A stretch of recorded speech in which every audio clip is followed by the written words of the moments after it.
it's time to talk a little bit about the science of evolutionary psychology itself. So when we look at levels of evolutionary analysis, when we're talking about evolutionary psychology, we have general evolutionary theory, right? This is the kind of Darwin's biological approach and behavioral approach too. Darwin was a big fan of evolutionary psychology long before evolutionary psychology became a field. We also have middle-level evolutionary theories in evolutionary psychology. So things like parental investment, sexual selection, kind of theoretical approaches that are not specific hypotheses, but more groups of findings or theoretical approaches. And then finally, we have levels of evolutionary analysis that test specific evolutionary hypotheses, right? So we have a prediction about behavior that is influenced by our evolutionary history. For example, women have an evolved preference for men with resources over those without resources. This can lead to a testable prediction, right? So we can set up an experiment in a laboratory or a survey or something that manipulates these kinds of resource acquisition skills, intelligence, physical stature, age. Age is a predictor of resources, right? Because the older you get, the more resources you require, which is one of the reasons why it turns out that on average, women tend to marry someone who is slightly older than them. Women whose mates don't provide resources will be more likely to leave. We can look at historical divorce rates and look at data through any number of other means. So the specific hypotheses that we generate that we can test with an experiment or a survey or with existing data. We can test hypotheses from a top-down and also from a bottom-up perspective. So looking at top-down hypotheses, we get a particular hypothesis that we want to test from an existing theory, right? We already know that there are theories of parental investment, for example. We can develop a manipulation or a design that will evaluate whether the results from this particular experiment that we design are going to confirm the theory's prediction or whether we need to modify the theory in light of this new data. Straight scientific method stuff.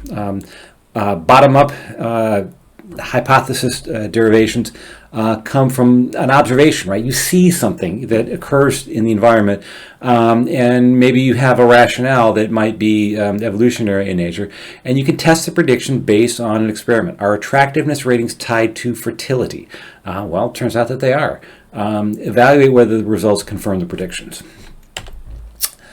Evolved psychological mechanisms. These are these kind of little evolved decision-making processes or mechanisms in the brain that solve a particular problem.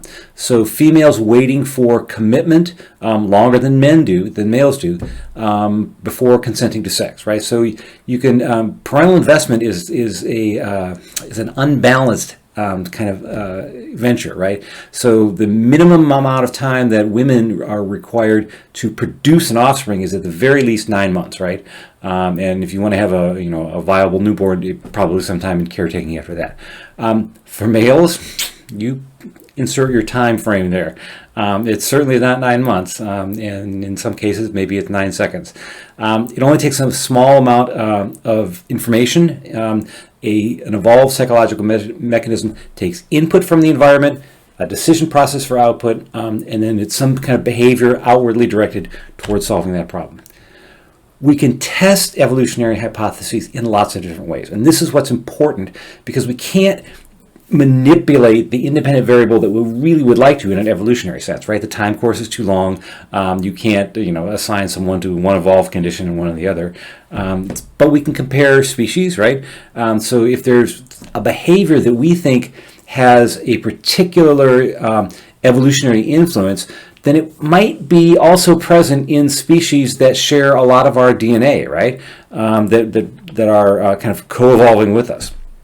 And so if we can find evidence that a particular characteristic or behavior that we believe is being influenced by evolution is in other species, then it lends some support to that argument. We can compare males and females. So there are adaptive problems that vary between males and females.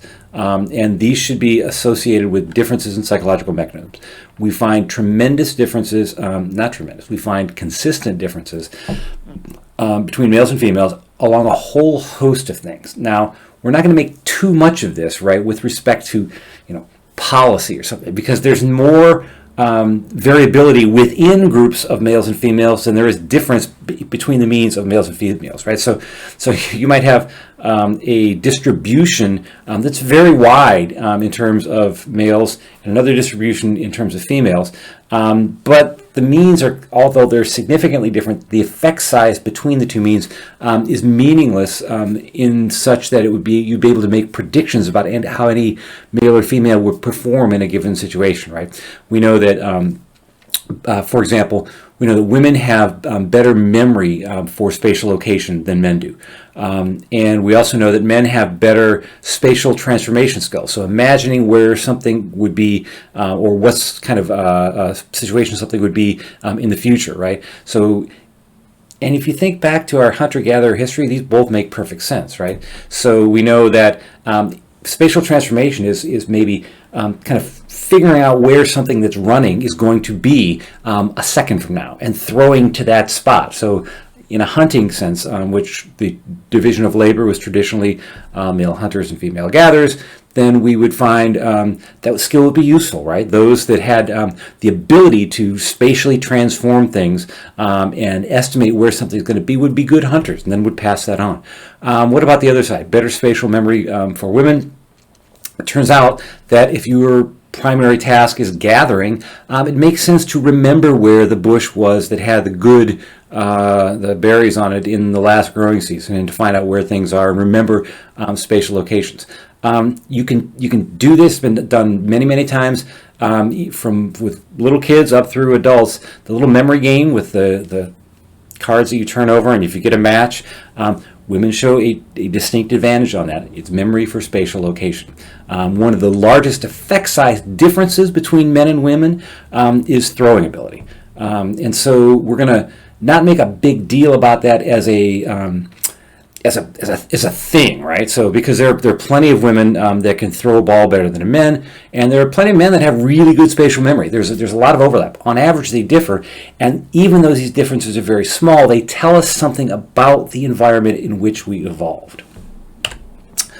All right, so we already mentioned that females have greater investment, and females also have a better chance of reproducing at least once in comparison to males, right? It's easier or more likely that a male would be shut out of the mating game than a female. And so these are challenges that are different. So humans have faced a lot of challenges, environmental challenges in tandem, but males and females have also faced slight differences in their environments due to these differential kind of situations with respect to producing offspring, hunter and gathering, and all these other kinds of things. So there are differences.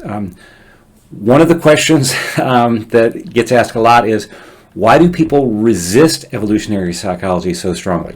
Part of the reason for that is that people resist the thought of evolution pretty strongly. So if you look at the data here, way over here for the United States, the percentage of people who find this statement false. Human beings, as we know them, developed from earlier species of animals. 40% of the United States population does not believe that that's the case. And so you can kind of extrapolate from there and kind of look at why there's this strong resistance to evolutionary psychology. That's not all of it, though.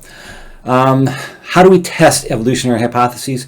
We can use cross-cultural methods, right? So if we find, for example, that a particular characteristic is predicted by variation across cultures, then we can have some evidence that maybe it has some evolutionary kinds of traits. So, for example, one study predicted higher levels of parasites should lead to higher levels of polygyny, or men who have multiple wives, right, or partners. Parasites comprise the investment capabilities, or compromise the investment capabilities of some portion of men, right? So if you have a parasite, and think that maybe so much in terms of today, although there's certainly parasites today, but think about over the course of our evolutionary history, right? Prior to any kind of vaccines or any semblance of medical care, parasites were a big deal, right? and they comprise the investment capabilities of some portion of the men, rendering them with fewer viable mates. So at some point, women would cross a polygyny threshold where being a second mate of a man who doesn't have parasites is more desirable than being a first man of or first wife of a man who has a high parasite load. And it turns out that the data bear this out, right? So if we look at where parasites are most common, and the higher levels of parasite prevalence, we find also higher levels of polygyny. Now, this is just one tiny piece of evidence, right? And we're not going to make a big case about any particular study, but what we're trying to do is build a case of converging evidence, right? So if we find evidence from a cross-cultural study, and then perhaps a cross-species study, and then maybe an fMRI study, and they all tell us the same thing, then we can be more confident that the adaptation that we're hypothesizing about has some merit. If it's an evolved behavior, there's probably a psychophysiological structure or neural network that is supporting that. We can look at brain imaging, we can look at hormone levels, we can look at, for example, we know that that new fathers have a drop in testosterone. Why might that be from an evolutionary sense? Testosterone is a hormone that boosts aggression, right? If you're fighting, then that's a good thing. If you're caring for a newborn, maybe it's not such a good thing. We can look at genetics. It's a relatively new developments with respect to studying evolution behavior, but the technology is advancing at really, really fast speeds. And we can answer the question, is evolution still happening? And the answer to that is undoubtedly yes. We can look at different individuals within a species, right? So this is a between subjects design. We have one group that does this, one group that does this, or gets this variable, or doesn't get the other variable. We know that, for example, women who are ovulating are touched in bars more frequently than those who are not.